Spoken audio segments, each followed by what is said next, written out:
بسم اللہ الرحمن الرحیم۔ تمام تعریفیں اس خالق لم یزل کے لیے جو تمام عالم کل کا مالک اور ہم اس کے گنہگار بندے۔ معزز سامعین، بنی اسرائیل میں 3 آدمی تھے۔ ان میں سے ایک آدمی کے چہرے پر برس کے داغ تھے، دوسرے کے سر پر بال نہیں تھے اور تیسرا آنکھوں سے اندھا تھا۔ ان تینوں کو اللہ تعالیٰ نے آزمانے کا فیصلہ کیا اور ان کی طرف ایک فرشتے کو انسانی شکل میں بھیجا۔ سب سے پہلے فرشتہ برس کے مریض کے پاس گیا، جس کے چہرے پر برس کے داغ تھے، شکل بھی اچھی نہیں تھی، لوگ اسے دیکھنا پسند نہیں کرتے تھے۔ محفل میں بیٹھ کر وہ اپنے آپ کو مجرم کی طرح محسوس کرتا تھا، اس لیے بڑا پریشان پھرتا تھا، اس کا کاروبار بھی نہیں چلتا تھا۔ اس کے پاس وہ فرشتہ آیا اور کہا کہ بتاؤ تمہاری کوئی پریشانی ہے؟ یہ کہنے لگا ہاں بڑی پریشانی ہے۔ پوچھا کون سی؟ وہ کہنے لگا اللہ تعالیٰ میرے برس کے داغ کو ٹھیک کر دے، میرا چہرہ اس قابل ہو کہ میں لوگوں میں عزت کے ساتھ بیٹھ سکوں، کاروبار ٹھیک کر دے تاکہ میں عزت کی روزی کھا سکوں، میرے لیے یہی کافی ہے۔ چنانچہ اس آدمی نے دعا کی، اللہ تعالیٰ نے اس بندے کے برس کی بیماری کو دور کر دیا اور اسے ایک اونٹنی عطا کی۔ اونٹنی کی نسل اتنی بڑی کہ ہزاروں اونٹ اور ہزاروں اونٹنیوں کا مالک بن گیا۔ اس کا شمار امیر آدمیوں میں ہونے لگا۔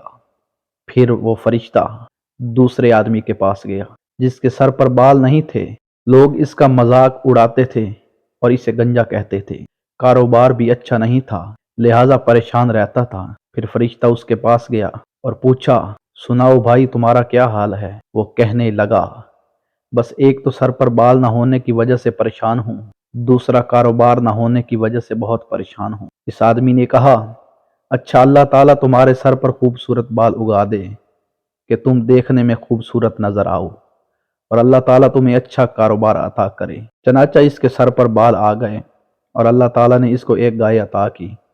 گائے کی نسل اتنی بڑی کہ ہزاروں گائے کا مالک بن گیا۔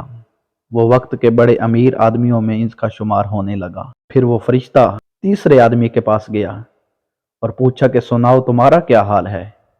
اس نے کہا میں تو آنکھوں سے اندھا ہوں، میں تو ٹھوکریں کھاتا پھرتا ہوں، میں تو لوگوں سے بھیک مانگتا پھرتا ہوں، میری بھی کیا زندگی ہے؟ اللہ سے دعا کرو کہ اللہ تعالیٰ مجھے بینائی عطا فرما دے۔ اس کو اللہ تعالیٰ نے بینائی عطا فرما دی اور اس کو ایک بکری عطا کی۔ اس بکری کا ریوڑ اتنا بڑا کہ ہزاروں بکریوں کا مالک بن گیا۔ اس کا شمار بھی امیر کبیر آدمیوں میں ہونے لگا۔ کئی سال ان نعمتوں میں گزر گئے، لوگوں میں بڑے بڑے چرچے، بڑی عزتیں کہ فلاں تو چودھری صاحب ہے، فلاں تو نواب ہے، فلاں تو رانا صاحب ہے۔ ان کا رہن سہن امیرانہ بن گیا، بڑے نوکر چاکر ہو گئے، دنیا کے مکان اور محل بنا لیے تھے، بڑے عزتوں کی زندگی گزارنے لگے اور وقت کے ساتھ ساتھ غفلت کا شکار ہو گئے۔ کافی عرصہ گزر گیا تو وہی فرشتہ پہلے کے پاس آیا اور کہنے لگا میں محتاج ہوں، میں غریب ہوں، میں آپ کے پاس آیا ہوں۔ ایک وقت تھا جب آپ کے پاس کچھ نہیں تھا، اللہ تعالیٰ نے آپ کو سب کچھ عطا کیا، آپ مجھے اس اللہ کے نام پر کچھ دے دیں۔ یہ سن کر اس آدمی کو بڑا غصہ آیا، کہنے لگا تم نے یہ کیوں کہا کہ ایک وقت تھا جب تمہارے پاس کچھ نہیں تھا؟ میرے دادا امیر، میرا باپ امیر اور میں خود امیر، میں نے بچپن میں فلاں جگہ زندگی گزار دی، میں تو سونے کا چمچ منہ میں لے کر پیدا ہوا تھا، میں نے تو بچپن سے ہی دولت دیکھی ہے، ارے میں تو خاندانی امیر ہوں، تم کیسی باتیں کرتے ہو؟ تم نے لوگوں کے سامنے یہ بات کر کر میری بے عزتی کر دی۔ اس نے کہا اچھا پھر جیسے تم پہلے تھے اللہ تعالیٰ تمہیں ویسے ہی کر دے۔ یہ کہہ کر وہ آدمی چلا گیا۔ مشیت خداوندی سے اس کو پھر برس کا مریض ہو گیا، ایسی بیماری پھیلی کہ اس کی ساری اونٹنیاں مر گئیں، جائیداد بھی ختم ہو گئی اور وہ اسی پہلی والی حالت میں دوبارہ آ گیا۔ پھر وہ فرشتہ دوسرے آدمی کے پاس گیا اور اس کو کہنے لگا میں بڑا غریب ہوں، محتاج ہوں، مجھے اللہ کے نام پر کچھ دے دو، اسی اللہ کے نام پر جس نے تجھ کو سب کچھ دیا، حالانکہ تمہارے پاس تو کچھ بھی نہیں تھا۔ وہ کہنے لگا تم نے کیسے بات کی؟ ارے میں بڑا عقل مند آدمی ہوں، دنیا مجھے بڑا بزنس مین کہتی ہے، دنیا میرے فیصلے تسلیم کرتی ہے، میں نے فلاں کاروبار کیا، ایسا سودا کیا کہ مجھے اتنی بچت ہوئی، فلاں سودا کیا کہ اتنی بچت ہوئی۔ میاں محنت سے کمایا ہے، بغیر محنت کے کچھ نہیں ملتا۔ تم ویسے ہی چل کر آ گئے ہو، بھوکے ننگے بن کر، تمہیں کیسے مل سکتا ہے؟ ہم نے یہ محنت کی کمائی کی ہے، کوئی آسمان سے ویسے نہیں گر گیا۔ ہم نے دن رات اس کے پیچھے محنت کی تب یہ ملا۔